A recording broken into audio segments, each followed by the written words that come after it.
Hey everybody, it's T-Mac, and in this teachable moment, we're talking about plays at third base. You're going to be looking at this from the three-umpire system perspective, and we do understand that these major league plays are being umpired in four-person, but we're going to take these two plays as if we're in three-person, and we're going to analyze where you should be on these tag plays and why Alan Porter and Roberto Ortiz, despite being in significantly different positions, are essentially perfectly located on the baseball field to get the play right.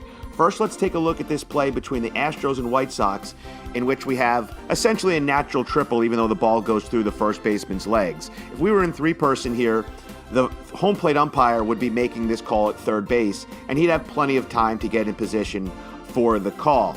And on this particular play, we want to break down, when we get to third base, where the third baseman is. If he is on the infield side, which is where this play occurs, we want to be on his left hip in a way that we're not going to get steamrolled if the runner overslides the base. This is especially important if our games are on turf, and especially even more important if the turf is slick or wet.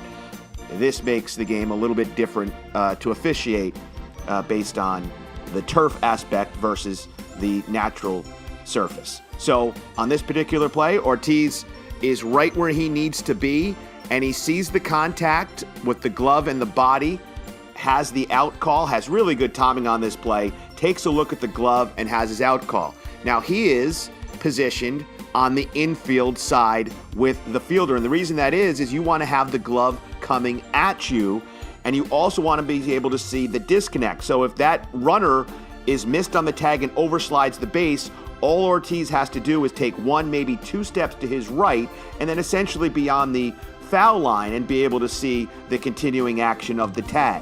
He wouldn't want to stay in that position particularly because the runner might re-engage with the base on the foul side of the bag, and if Ortiz is in the coaching box area, he won't be able to see that play unless it's a guess. So now let's take a look at a different play. This involves Alan Porter.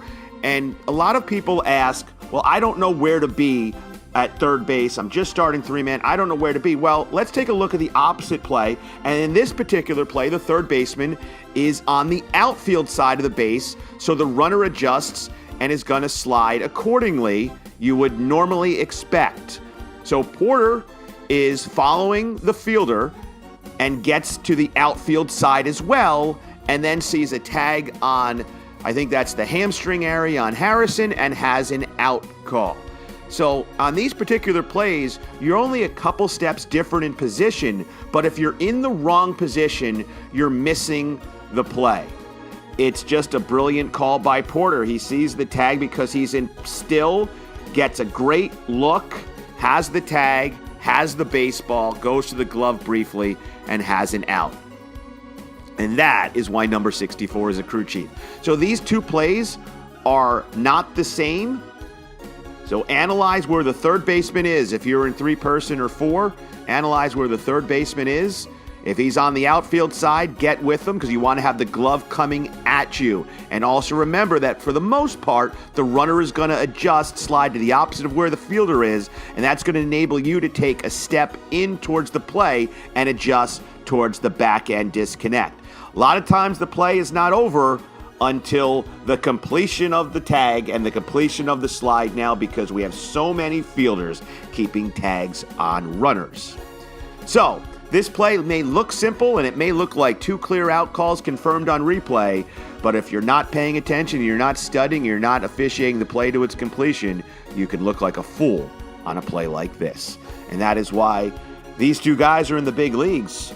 They are outstanding at their craft. Until next time, always do what's right. And what's right is visiting Out West Officials on the World Wide Web at OutWestOfficials.com. It's also pretty easy, too. Check out Dax, Randy, and the gang at OutWestOfficials.com.